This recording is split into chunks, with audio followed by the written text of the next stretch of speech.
All right, Expert Authority World, I have another great episode for you today with America's legal coach, Scott Reeb. And I'm excited to have him here because he's not only a Ziegler certified trainer, he's been helping entrepreneurs like you for the last 20 plus years shatter-proof their business. And we're going to be talking about subscription-based legal services. And I'm super excited about this because everyone wants to know about marketing. Everyone wants to know about the fancy, shiny objects and this and that. And I get asked, what's that mic you're using? And how did you do this, that, the other thing? I get it. The glitz and the glam is sexy, but you know what? The legal structure is what gives you a real business, keeps you profitable and protected. I'm excited to bring up Scott Reeb right after we thank our sponsor.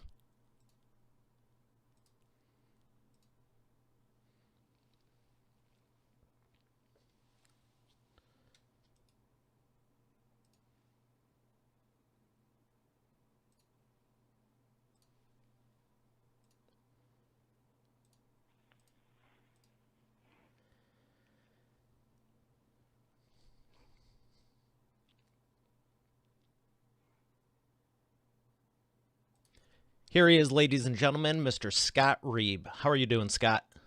I am great, Mario. Thanks for having me. I'm so excited to have you here because, like I was saying on the intro, so many people want to do all the sexy, shiny object stuff and how do I make the website and just whatever. Everyone knows what I'm talking about, but not a lot of people in my experience get excited over the legal side of things. Why should they? Well, it's what makes all the other glitz and glamour possible. If you're going to do all the glitz and glamour, the marketing, the conferences, all the things that we like to do that are sexy, then you better have the right foundation under your business. And unfortunately, or fortunately for me, it's the legal side. You have to have that right or everything else in the end doesn't matter. So take me through.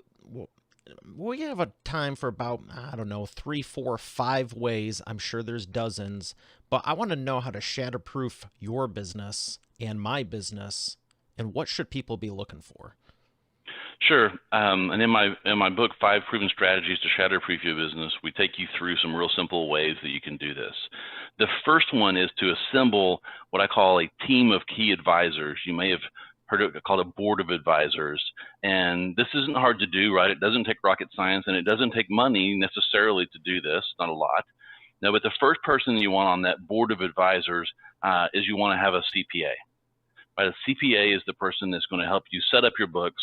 If you're using QuickBooks or something like that, they create the chart of accounts for you. They help you learn how to manage your cash flow, how to read financial reports, how to put them together, and how to make financial decisions so that you can move your business forward. Really key to have that part of your structure in place on that board of advisors. The next thing that you want to have is you want to have a business coach. All right. If you're going to start this business, you need to have someone that can help you stay on the path. Now, maybe you've already got this planned out and have a path, or maybe you need it. Maybe you have this vision, but don't really know how to execute it.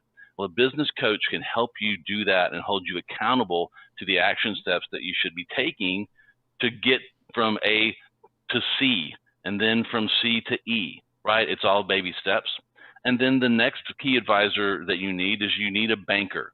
Right? And this isn't a bank. I mean, now there's a bank on every corner. A lot of them have people that haven't even had a shave yet. You need someone that's a real banker, right? That they know what they're doing. It's someone that you can have a personal relationship with, which preferably would mean that you could walk in and have a cup of coffee with them, and they know you and they know what you're trying to do, so that when you have a problem, whether it's just a problem with something on your bank statement, or if you need to write a check and don't have quite enough to cover it, and they need to give you some sort of a line of credit to do that, you need that kind of person there because it can make all the difference on whether you're able to capitalize on opportunities as they arise in your business. And then you need someone. Let me pause you right there. How would you say, because that's a great point you make, and I see a lot of stuff for online banks, and you're saying to have a personal relationship, you're not going to have that with a chat room.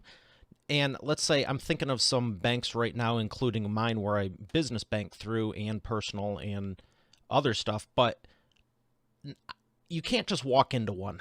How would you choose which one is going to be the right one for you? Because there's a lot of good ones out there. I'd recommend who I'm with, but how do you know how do you know? For me, almost everything is about relationships. So I'm going to want to talk to other entrepreneurs in my geographic area and ask them who they're using for that, right? So if I'm a real estate investor and I'm creating a real estate company, then I'm going to want to talk to other people in that business and ask them, who are you working with? Who is helpful? Who's the best at this? And then you go introduce yourself to them. And it may be a phone call at first. And then you open the bank account and get started. And it takes time to build the relationship. So you have to drop in with coffee, donuts a couple of times, and just get to know them before they give you their cell phone number, right? You have to date them a little bit before that's going to happen. But it's worth that time and investment. And that doesn't mean you can't take advantage of some things that online banks offer. But I would just highly recommend that you have someone local, or at least someone that you have a relationship with. It could be that they've moved somewhere else, but that they have you on speed dial, and if you need them, they're going to take your call, because most entrepreneurs have been in that spot where they just needed them to wait till tomorrow for the deposit to let them write the check today. It just happens in your business, and if you don't have that relationship, it doesn't happen. And I know lots of people that I've worked with over the years that would probably be out of business if it weren't for a good banker that really supported them in maybe a lean time. It's a great advice there. And so you're saying that's the second step, is having that personal relationship with a banker, not just the bank. Yeah, just a bank. And then the last but not least is that you need to have a business lawyer. And it's not just that you maybe know of one. You need to have, again, a relationship with one. You want to secure that relationship before you have a crisis. Most people are reactive and responsive when it comes to the legal side of their business, and that's where you get into trouble and really in big dollars, because it's expensive to litigate. It's expensive to pay lawyers when you're in a crisis. If you'll go make that deal and set up that relationship when you're not in a crisis mode, and let them get to know you and your business in the context of what you do, and set up the pay structure, then it's much less expensive. There's not surprises in the end. And my recommendation is that you find someone that can give you a fixed monthly fee for a set package of services, so that you have no expectation. You have the expectation set. There's no surprise bills. You don't have to worry about paying them for every time you call them, but you know it's in your budget, and you know that you have secured that person to be on your team, right? And if you set this team up right, then they should be talking to each other. So, in my world, if a client has a problem during a call with me that I need information from a CPA, I don't have the client call the CPA. I call the CPA, my team does, and we do the work, and then let the client keep doing what they're supposed to be doing. And that's the way that if you set that board of advisors up, let them all know that they exist, and that they have access to each other to help you, you'll be amazed at what they can be doing while you're out selling or doing what it is that you need to be doing. That sounds great to me, because that's exactly what I've said to my team. I do everything I can to empower them to say, hey, if you need, for example, assets for the show or this or that, we're all connected. And it's the same thing from the legal and the financial. It's like, I don't want to be in the middle of, well, for example, filming this show right now, and someone needs something, and I'm doing this all day like I do when I do my filming day.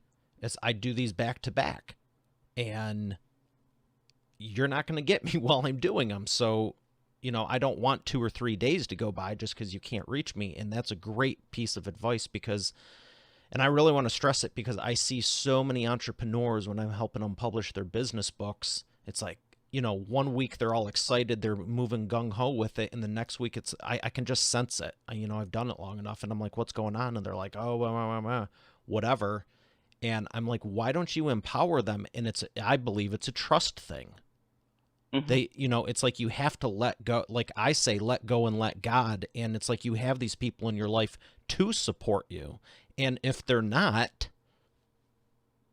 maybe that's saying something else also, because everyone should be able to be empowered to basically work autonomously. I think that's the word, and hopefully I'm saying it right. But you want to empower your team. That is the point, and I love what you're suggesting, so thank you. An example of right now with everyone with the PPP program out there, and a lot of people are approaching that 8th week of that money, having received that money, and so now they're concerned about how do I have to report that back to the government to get that loan forgiven, that's going to take some cooperation between your bookkeeper, your CPA, and very possibly your business lawyer.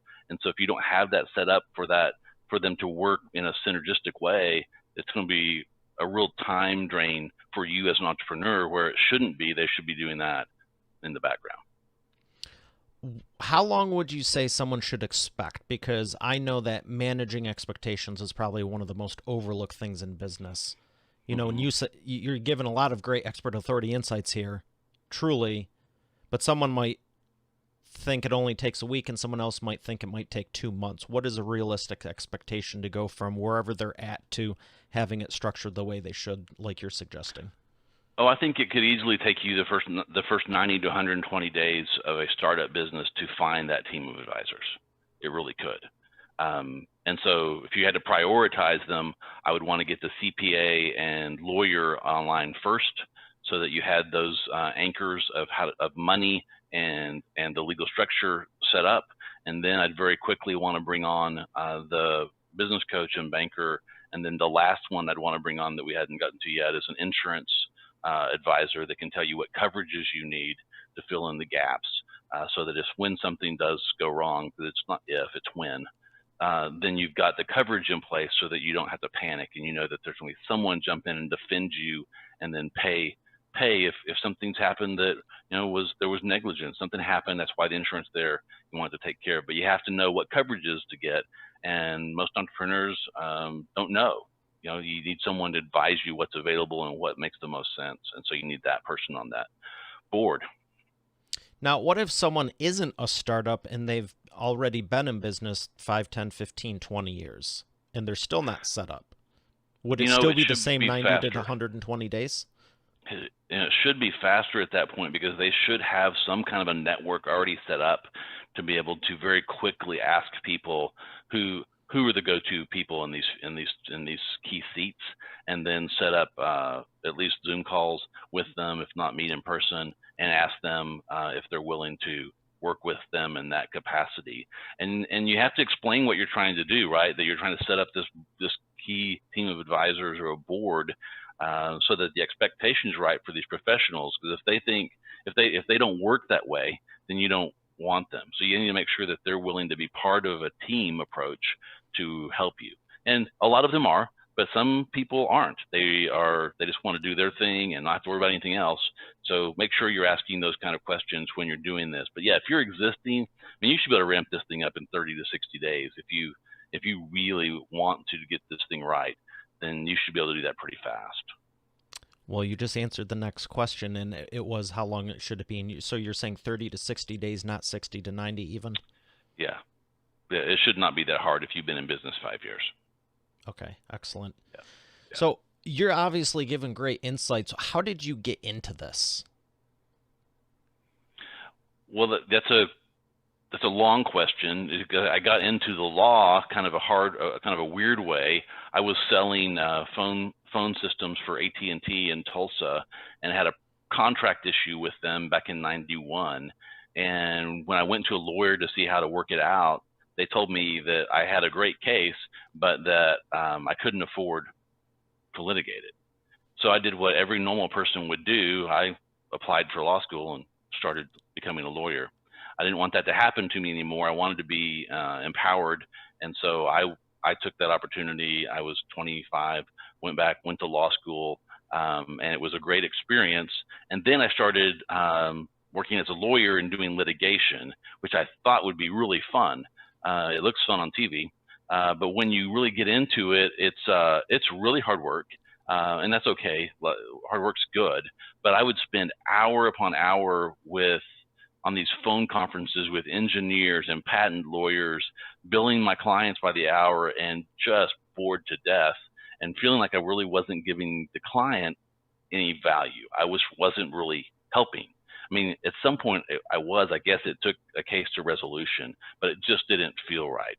And so I started migrating to smaller and smaller business deals. And in '97, 1 year out of law school, I helped the client sell a company. It was an ambulance company in Fannin County, Texas, and I thought it was great.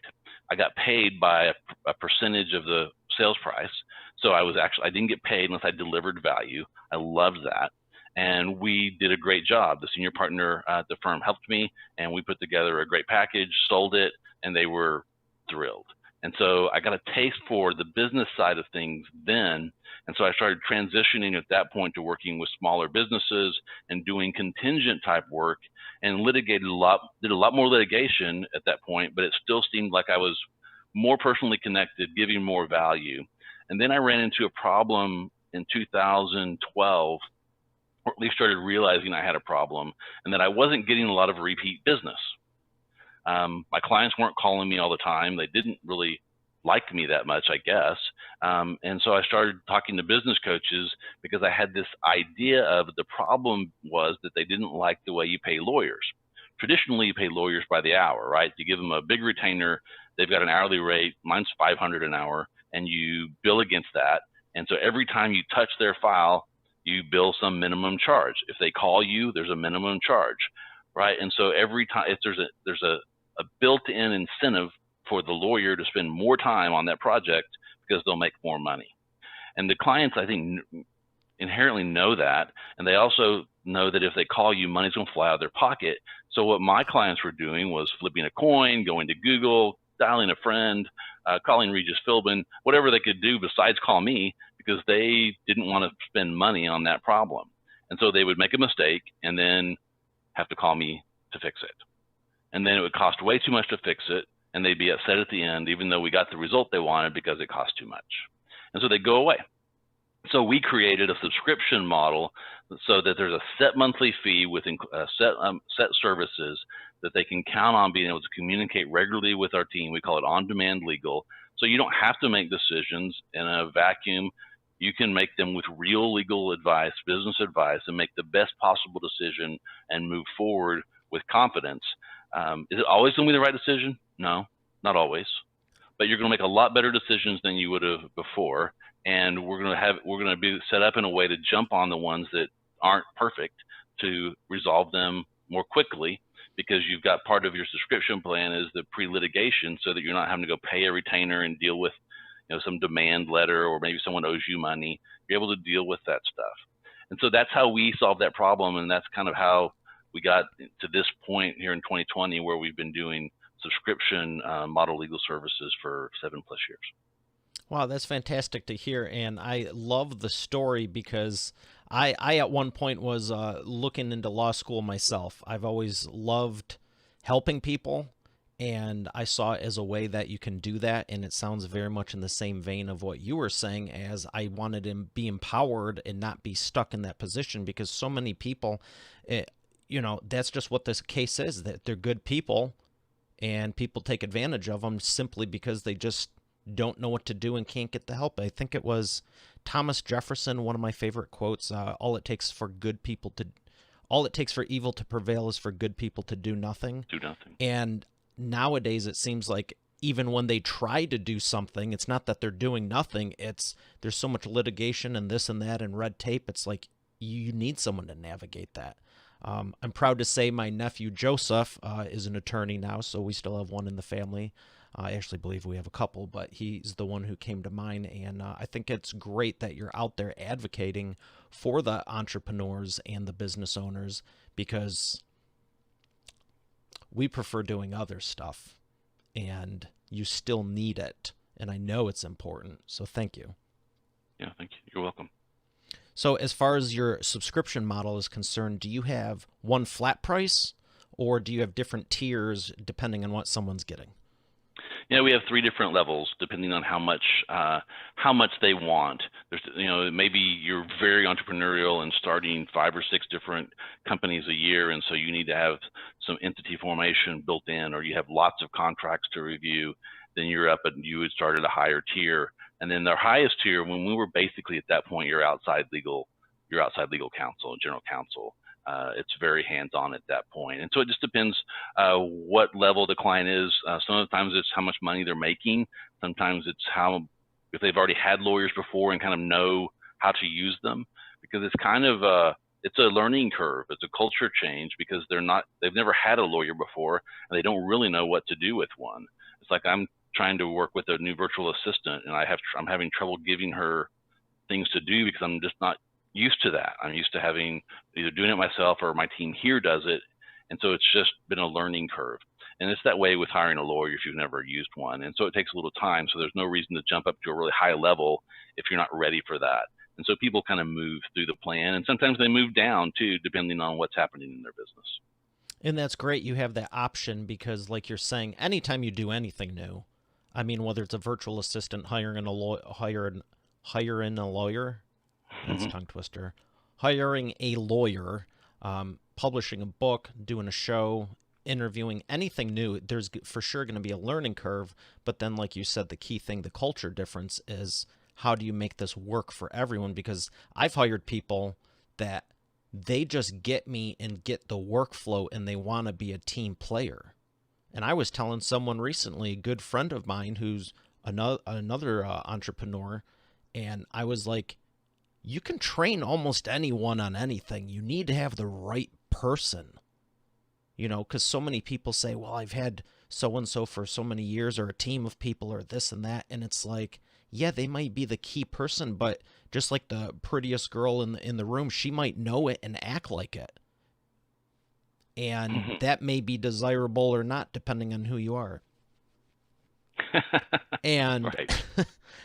Yeah. you have to have the right people in place. And I think it's great that you're mentioning that and realizing it. And I'll also tell you, it does get a lot easier. You can do a lot with pre-recorded video, and there's even a software called Snagit that if you're doing anything on screen, you can explain it while you're doing it, and it helps tons. I use it with my team. You bet. Yeah. Yeah, when you're hiring, don't hire for skill, hire for attitude. You can train people to do almost anything you need them to do. And if they've got the wrong attitude, you can't train them to do anything well enough. It won't work. Absolutely. I agree 100%. So I want to talk about transformation. I'm not sure, you can mention them if you like to. If you're in a NDA, you don't need to. But I want to know your biggest transformation and success story. Someone that was in a world of hurt before, got hooked up with you, and now they're very happy about it. Yeah, that does get difficult in my business because I can't give a lot of details, right? Here's one thing I've done with customer reviews, client reviews, Mr. and Mrs. X. Yes. Well, yeah. So let's use Mrs. X, and Mrs. X is in the real estate business and thought she had really no need for a lawyer. And through the first 6 months of working with her, we were able to get all of her legal documentation and legal systems in place so that she was able to teach her team how to do things in a legal way, not that they were doing it illegally, but to make sure that they were legally protected, and then have been able to solve several huge problems for her as she's grown and scaled her business.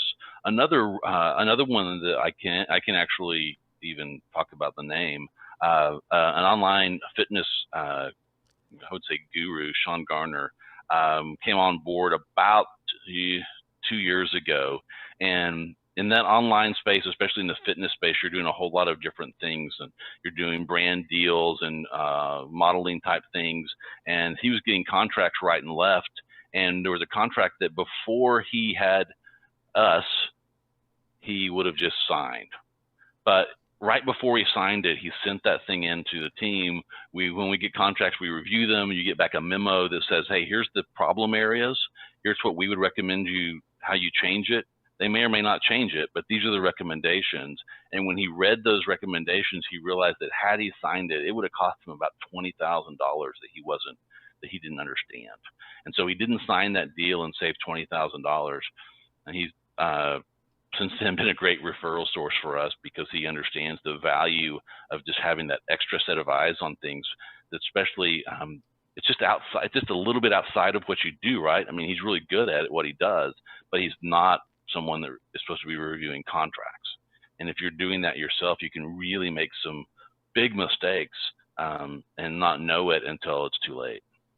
Yeah, and that's another great expert authority insight because I think everyone is trained now, look at the fine print, but if you can't interpret it or know what it means, looking at it, I mean, there's stuff I've read, I'm like, cool, I mean, it makes enough sense, but Yeah, and then I call someone who knows what they're doing, just like they call me for, my expertise. And it's crucial because you said the key thing. It saved him $20,000. I mean, how much is that sentence worth? For him, Yeah. $20,000. For you, Hmm. it might be 2,000 or 200,000. Either way, Yeah. it's worth a look. Yeah, and sometimes you won't know. It could be saving you money and you not know it. He happened to be able to see it.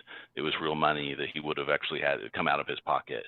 But yeah, it's just contracts are not written in friendly ways most of the time. So if someone sends you one and they're bigger than you are, it probably favors them, and it's just a matter of figuring out where. And that's not how we do contracts. If we're doing contracts for our clients, we try to prepare contracts that are very fair and transparent and set up the deal so that everyone understands what their obligations are. There's no gotchas. We want them to be fair deals that can be enforced if you have to. But a lot of contracts that you get now really do have those in them, and so you have to watch for it. It's great advice. I want to ask you one more question, and we're going to go to the wheel of whatever right now before we thank the sponsor. And I teased you with it right when we were prepping, but it's time.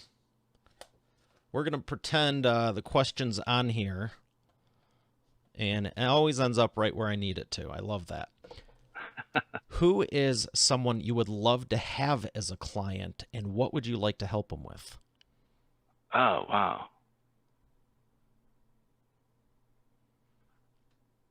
I would.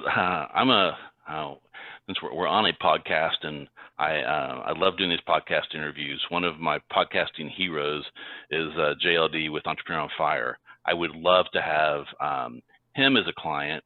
I think he's just a down to earth guy, but one of my goals in life is to work with people who have a lot of influence.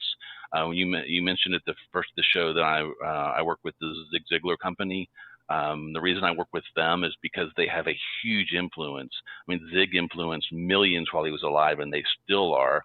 And then my value is exponential, right? If I help them do a better job of what they do, then they get to help all those people. And someone like JLD is just helping so many people in my market, right? And small business entrepreneurs. I would just love to be able to work with him and help him do that in a better way. Well, I will let him know. John's a good friend of mine, and I think that's an awesome answer because he does have a lot of influence, and you would be making the ripple effect would be huge, uncalculable, uncalculable. It would be big. Yeah. Excellent. Well, we're going to thank our sponsor and come back for the Imperfect Action Round.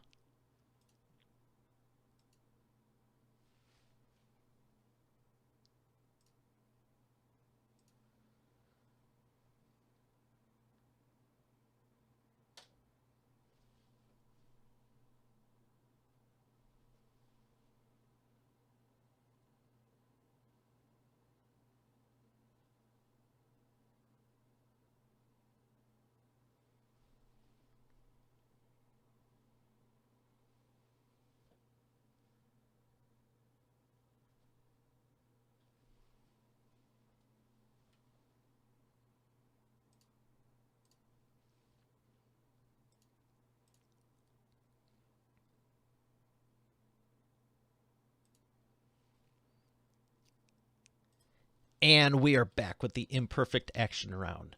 Are you ready to take imperfect action? I'm ready. All right, number one, first A question. What is the fastest path to the cash? The fastest path to the cash is selling something to the clients that you already have. Excellent. Number two, what is the biggest problem you see your prospects making and the fastest way they can fix it? They're doing handshake deals, and the fastest way to fix it is to hire a lawyer to draft a basic contract to use for their most regular deal. Interesting. All right, audible time. This is for me. Do you work with IP? Yes. Excellent. More on that after we're done. Number three, what is the best way to maximize customer lifetime value? It's communication. You need to stay in constant communication with your client base and be offering them value on a continuing basis. You can do that lots of ways, right? You could do it through podcasts. I do some audio modules that they get, and then I also have a written and digital newsletter to make sure I'm in front of them and giving them things of value, not stuff just about me, but stuff that will help them. Excellent. Very good. What are some books you could suggest for Expert Authority World that have made a big difference in your business? I'll do three. One is, and probably is on lots of people's list, is Gerber's E-Myth Revisited, that really kind of set me on this path. Another one is Chet Holmes' Ultimate Sales Machine. There's some really good things in there about educational-based marketing that I think every entrepreneur should know and be using. And then the third is kind of specific to me. It's The Automatic Customer. And anyone that's doing subscription-based stuff should read that. It's not to be sacrilegious, but it's basically the Bible of this stuff. Very good recommendations. I've heard good things about all of them.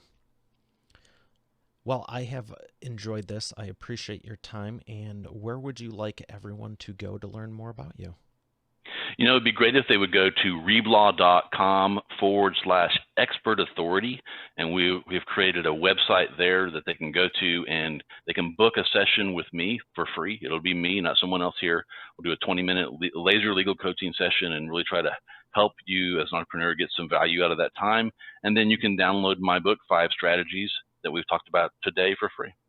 So reblaw.com, REIBLAW.com/expert authority. Excellent. And I'll make sure there's a show note. There's a link in the show notes page on the website, eainterviews.com. Thank you so much, Scott. It has been a pleasure. It's been really fun. Thanks, Mario. All right, Expert Authority World, we have another great episode here today. I'll see you tomorrow. Have a great day, and God bless.